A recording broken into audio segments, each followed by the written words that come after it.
ಸಾವು ಹುಟ್ಟು ಇವೆರಡೂ ಕೂಡ ಪ್ರಕೃತಿದತ್ತವಾಗಿರ್ತಕ್ಕಂಥ ನಡೀತಕ್ಕಂಥ ಒಂದು ಕ್ರಿಯೆ. ಆದರೆ ಇದನ್ನು ನಾವು ನಿಖರವಾದ ಮಾಹಿತಿಯನ್ನು ಹುಟ್ಟು ಸಾವು ಎರಡಕ್ಕೂ ಕೊಡಲಿಕ್ಕಾಗಲ್ಲ ಅಲ್ವಾ? ಈ ಎರಡಕ್ಕೂ ಕೊಡಲಿಕ್ಕಾಗಲ್ಲ ಅಂದರೆ ಮನುಷ್ಯನ ಜ್ಯೋತಿಷ್ಯ ಭವಿಷ್ಯವನ್ನು ಹೇಳೋದು ಹೇಗೆ? ಇದು ಗೊತ್ತಿಲ್ಲ ಅಂದಮೇಲೆ ಮುಂದೆ ಏನಾಗುತ್ತೆ ನೋಡಿ ಸ್ವಾಮಿ, ನನ್ನ ಮಗ ಹೆಂಗಿರ್ತಾನೆ, ನನ್ನ ಮಗಳು ಹೆಂಗಿರ್ತಾಳೆ ಅಂತ ಶಾಸ್ತ್ರ ಕೇಳಿದ್ರೆ ಇದೇ ಗೊತ್ತಿಲ್ಲ ಅಂದಮೇಲೆ ಭವಿಷ್ಯ ಹೆಂಗೆ ಬರುತ್ತಿರಲಿ? ಇದು ಯಾಕೆ ನಮ್ಮ ಜನಗಳಿಗೆ ಅರ್ಥ ಆಗ್ತಾ ಇಲ್ಲ? ಅರ್ಥ ಮಾಡ್ಕೋಬೇಕು ಅಂತ ಬೇಡ ಅಂತಿಮ್ಮ, ಮಾಡ್ಕೊಬೇಕು ಅಲ್ವಾ? ಮದುವೆ ಇವರು ಮಾಡ್ಬೋದಾ ಅಂತೀರಾ? ಹಾಂ, ಮುಂದೆ ಚೆನ್ನಾಗಿರ್ತಾರ ನೋಡಿ ಅಂತೀರಾ. ಅವ್ರಿಗೇನು ಗೊತ್ತು? ನಿಮಗೂ ಗೊತ್ತಿಲ್ಲ, ಅವ್ರಿಗೂ ಗೊತ್ತಿಲ್ಲ, ಮದುವೆ ಮಾಡ್ಕೊಂಡವ್ರಿಗೂ ಗೊತ್ತಿಲ್ಲ. ಮತ್ತು ಕೇಳೋದೇನಕ್ಕಲ್ಲಿ? ಅಂದರೆ ನಾವು ಎಷ್ಟೊಂದು ಮಾನಸಿಕವಾಗಿ ಹಿಂದೆ ಇದ್ದೀವಿ. ನಾವು ಏನು ಮಾತಾಡ್ತಾ ಇದ್ದೀವಿ, ಏನು ನಡ್ಕೋತಾ ಇದ್ದೀವಿ ಅರಿವೇ ನಮಗಿನ್ನೂ ಆಗಿಲ್ಲ.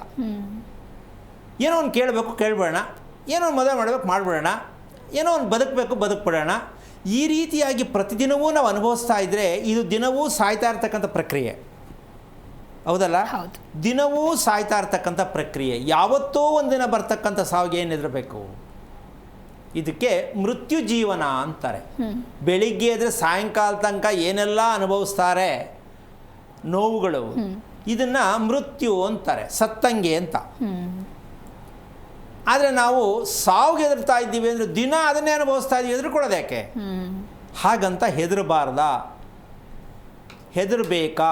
ಈ ಪ್ರಶ್ನೆಗೆ ಉತ್ತರ ಬೇಕಾಗತ್ತೆ. ನಾವು ಏನೋ ಒಂದು ಹೇಳೋದು ಅಂತ ಅದನ್ನು ತಗೊಳ್ಳಿ ಅಂತ ಹೇಳೋಕ್ಕಾಗಲ್ಲ, ಅದು ಅವ್ರ ಒಪಿನಿಯನ್. ಆದರೆ ವಿಷಯ ತಿಳಿಸ್ಬೇಕಾಗಿದ್ದು ಇದು ಸರಿನಾ ತಪ್ಪಾ, ಹೆದರಬೇಕಾ ಹೆದರಬಾರ್ದ? ಈ ಹೆದರಿಕೆ ಅಂತಕ್ಕಂಥದ್ದೇ ಜೀವನದಲ್ಲಿ ಮೊದಲನೇ ಒಂದು ದೊಡ್ಡ ಶಾಪ ದೋಷ. ಏನು ಹೇಳ್ತೀಮ್ಮ? ಹೆದರಿಕೆ ಭಯ ಇದೆಯಲ್ಲ, ಮನುಷ್ಯನ ಸಾಯಿಸ್ತಾ ಇರುತ್ತೆ ಪ್ರತಿ ಕ್ಷಣ. ಈಗ ಹಾಗಿರಬೇಕಾದ್ರೆ ಇದನ್ನು ಯಾಕೆ ಉದಾಹರಣೆ ಕೊಟ್ಟು ಕಾರ್ಯಕ್ರಮದಲ್ಲಿ ನಾನು ಮಾತಾಡ್ತಾ ಇದ್ದೀನಿ ಅಂದರೆ ಪ್ರತಿಯೊಬ್ಬರು ಅರ್ಥ ಮಾಡ್ಕೊಳ್ಳಿ. ಸಾವಿನ ಭವಿಷ್ಯವನ್ನು ಹೇಳೋಕ್ಕೂ ಆಗಲ್ಲ, ಕೇಳೋಕ್ಕೂ ಆಗಲ್ಲ. ಕೇಳೋದು ತಪ್ಪು, ಹೇಳೋದು ತಪ್ಪು. ಕಾರಣ ಏನಂದರೆ ಪಾಪ ಒಬ್ಬ ಮನುಷ್ಯ 100 ವರ್ಷ ಬದುಕ್ತಾನೆ ಅಂತ ನಾವು ಅಂದ್ಕೊಂಡಿದ್ದೀವಿ. ಬದುಕೋಕ್ಕಾಗಿದೆಯಾ? ಇಲ್ಲ. ಆಗ್ತಾ ಇದೆಯಾ? ಇಲ್ಲ. ಇದಕ್ಕೆ ಕಾರಣ ಏನು ಅಂತ ತಿಳ್ಕೊಂಡ್ರೆ ಇದು ನಿಜವಾದದ್ದು ವಿಚಾರ ಆಗಬೇಕು.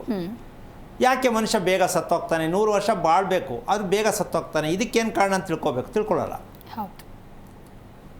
ಈ ರಹಸ್ಯಕ್ಕೆ ಕಾರಣಕರ್ತನಾಗಿರ್ತಕ್ಕಂತಹ ಶ್ರೀಮನ್ನಾರಾಯಣನ ಪಾದ ಕಮಲಗಳಿಗೆ ಕೋಟಿ ಕೋಟಿ ನಮನಗಳ ಅರ್ಪಣೆಯನ್ನು ಮಾಡಿ ವಿಚಾರಕ್ಕೆ ಬರೋದೇ ಆದರೆ, ವಿಷಯ ಒಂದು ಹೆಣ್ಣು ಮನೆಯಲ್ಲಿ ನೆಮ್ಮದಿಯಾಗಿ ಸುಖವಾಗಿ ಖುಷಿಯಾಗಿ ಆರೋಗ್ಯವಾಗಿ ಮಹಾಲಕ್ಷ್ಮಿ ಥರ ಇರಬೇಕು ಬಯಕೆ ಇದೆ ತಾನೆ? ಹೌದು, ಇರುತ್ತೆ.